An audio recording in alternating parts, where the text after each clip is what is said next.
Okay, so next practical बघूया आपण. Measure the voltage, current and power with a resistive load of basic electrical and electronic subject. Okay, so बघूया त्यासाठी कुठले कुठले apparatus required आहे. First of all auto transformer, जे आपण नाही का व्होल्टेज व्हॅरी करण्यासाठी यूज करतो. नेक्स्ट व्होल्टमीटर यूज केलं आपण 0 to 300 रेंजचं. Next AC ammeter 0 to 5 ampere. आणि वॅटमीटर यूज केलं आहे पॉवर मेजरमेंटसाठी, जे 0 to 300 रेंजचा आपण सिलेक्ट केला.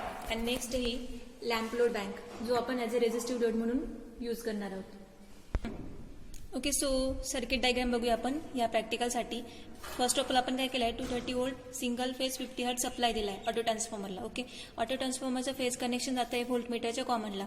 तेच फेज कनेक्शन पुन्हा ॲमीटरच्या कॉमनला जातं आहे. ओके, सो ॲमीटरचं रेंजचं जे कनेक्शन आहे म्हणजे सेकंड कनेक्शन, ते जातं आहे वॅटमीटरच्या कनेक्शनला.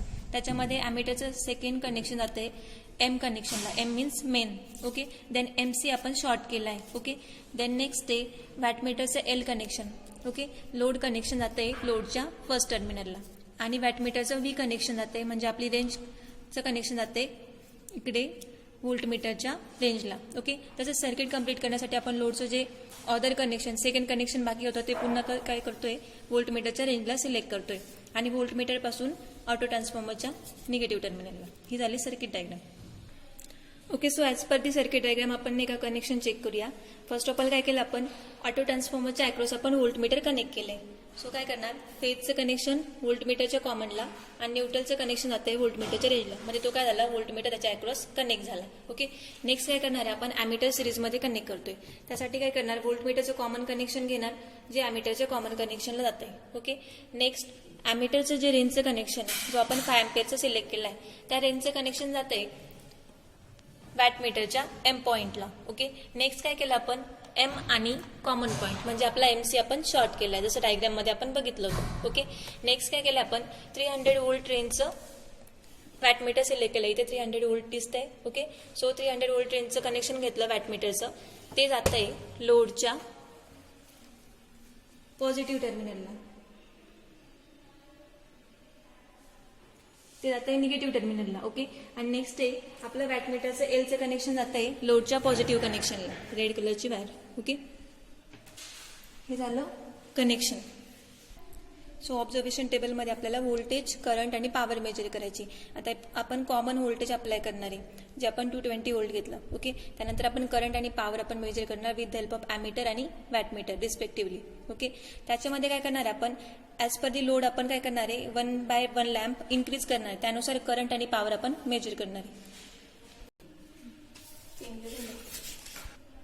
ओके, सो प्रॅक्टिकल स्टार्ट करूया. सप्लाय ऑन केला, 0ला इन्श्युअर केलेलं होतं म्हणून सप्लाय ऑन केला आधी. ओके, आता आपण काय करूया, 220 वोल्ट आपण अप्लाय करूया. ओके, ऑटो ट्रान्सफॉर्मरने नॉब व्हॅरी करायचा आणि व्होल्टमीटरमध्ये ऑब्झर्व करायचं की 220 वोल्ट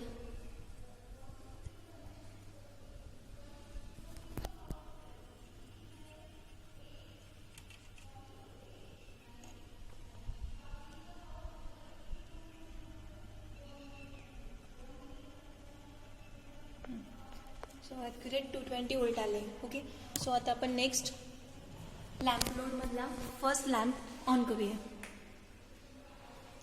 आता त्याच्यावरून ऑब्झर्व करूया करंटची व्हॅल्यू. करंटची व्हॅल्यू आली आहे 0.5.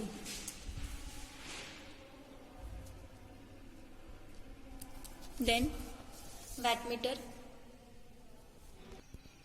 ओके, सो नेक्स्ट वॅटमीटरची रिडिंग एका लाईनची 15 आहे, सो 75.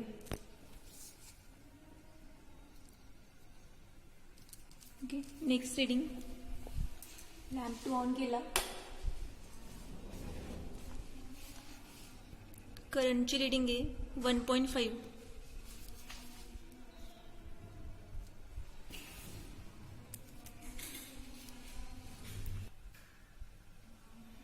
किती 15 लाईन ना. आणि वॅटमीटरची reading 135. Next third lamp on करूया.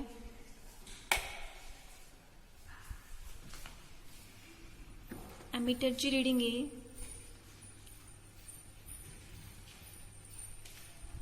2.25.